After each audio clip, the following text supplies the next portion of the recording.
नमस्कार दोस्तों, आप सभी को स्वागत है हमारे YouTube चैनल पर। नए सफ़र की शुरुआत होने वाली है जहां हम हर कदम पुरानी कहानियों को नए रंग में रंगेंगे।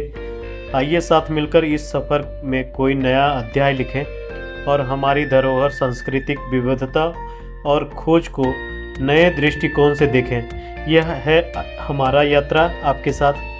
कृपया चैनल को सब्सक्राइब कर दें और बेल आइकन की घंटी बजा दें और आगे की यात्रा के लिए आगे बढ़ते हैं। कल्लू घाटी के उत्तर पूर्व में पार्वती घाटी की एक पार्श्व घाटी मलाना नाला का एकमात्र गांव यह शेष विश्व से अलग है।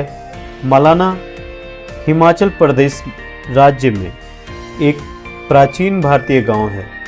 चंदरखानी और देव टिब्बा की चोटियां गांव पर छाया करती है। यह समुद्र तल से 2652 मीटर यानी कि 8701 फीट की ऊंचाई पर मूसलाधार मलाना नदी के किनारे एक सुदूर पठार पर स्थित है। मलाना की अपनी जीवन शैली और सामाजिक संरचना है और लोग अपने रीति रिवाजों का पालन करने में सख्त हैं। मलाना विभिन्न व्यर्थ चित्रों का विषय रहा है, जिनमें मलाना हिमालयी गांव का वैश्वीकरण भी शामिल है और मलाना ए लास्ट आइडेंटिटी। मलाना के निवासियों की पारंपरिक भाषा ऑटोचथोनस भाषा कनासी के मौजूदा वक्ताओं की संख्या लगभग 1700 है। 1961 की जनसंख्या के अनुसार भाषा बोलने वालों की संख्या तब 567 थी, लेकिन आज मलाना की जनसंख्या कम से कम 3 गुना अधिक है, जो कि 40 वर्षों के मुकाबले। गांव तक जाने का सबसे आम रास्ता झारी से टैक्सी या बस है। मलाना गांव ट्रैकिंग गेट तक सड़कें विकसित की गई है। लोकल लीजेंड्स के अनुसार जमलू ऋषि ने इस स्थान का निवास किया और नियम और कानून बनाए।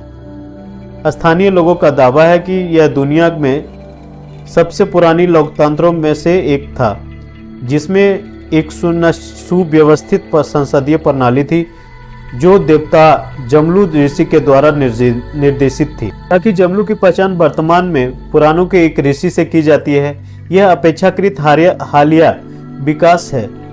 माना जाता है कि जमलू की पूजा आर्य पूर्व काल में की जाती थी।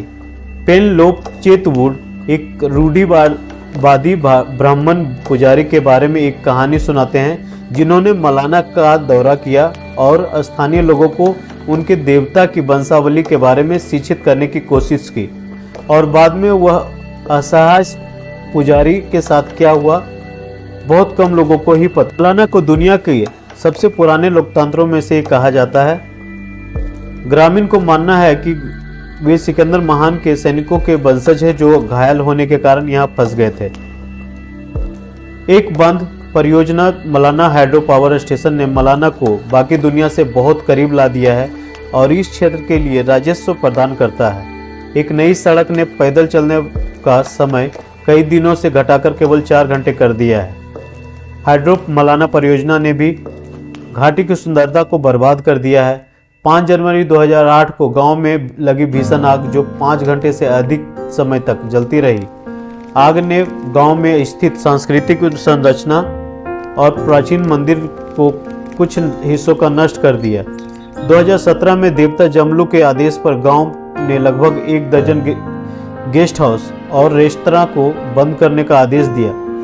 मलाना के निवासी कनाच रन बोलते हैं। माना जाता है कि बहुत पहले यहाँ रहने वालों की ये बोली हुआ करती थी, जिसमें केवल ग्रामीण ही समझते हैं। कनासी मलाना की भाषा इसके पड़ोस में बोली जाने वाली किसी भी भाषा से मिलती जुलती नहीं है, बल्कि संस्कृत और कई तिब्बती बोलियों का मिश्रण लगती है। एथनोलॉग मलाना को एक तिब्बती बर्मी भाषा के बजाय एक तिब्बती बर्मी भाषा के रूप में वर्गीकृत करता है। इंडो यूरेशियन भाषा के सदस्य और नोट करते हैं कि कनासा की किन्नौर की किसी भी तिब्बती बर्मन भाषा के साथ कोई समझ नहीं है। हालांकि मलाना इंडो आर्यन भाषा बोलने वाले आबादी से घिरा हुआ है। गांव में एक प्राचीन मंदिर जमलू मंदिर काठकुनी शैली में निर्मित है। लकड़ी के नक्काशी और हिरन के साथ में यहाँ रुक्मिणी मंदिर भी स्थित है। यूट्यूब चैनल पर हार्दिक धन्यवाद।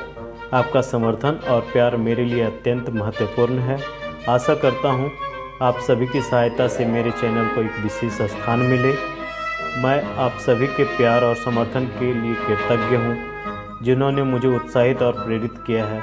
आपकी प्रतिक्रियाएं और सुझाव ने मेरे काम को और भी महत्वपूर्ण बना दिया है। आप सभी का साथ होना मेरे लिए एक अद्भुत सफलता का स्रोत है और मैं आप सभी का आभारी हूँ। आपने मेरी इस शानदार सफलता का सफ़र साझा किया। आप सभी मेरे लिए एक परिवार के सदस्य हैं और इस पर मैं गर्वित हूँ। आगे भी ऐसे ही प्यार और समर्थन साथ आप सभी के साथ बढ़ता रहूँगा। आपका साथी रहना मेरे लिए गर्व का कारण है। आप सभी को धन्यवाद।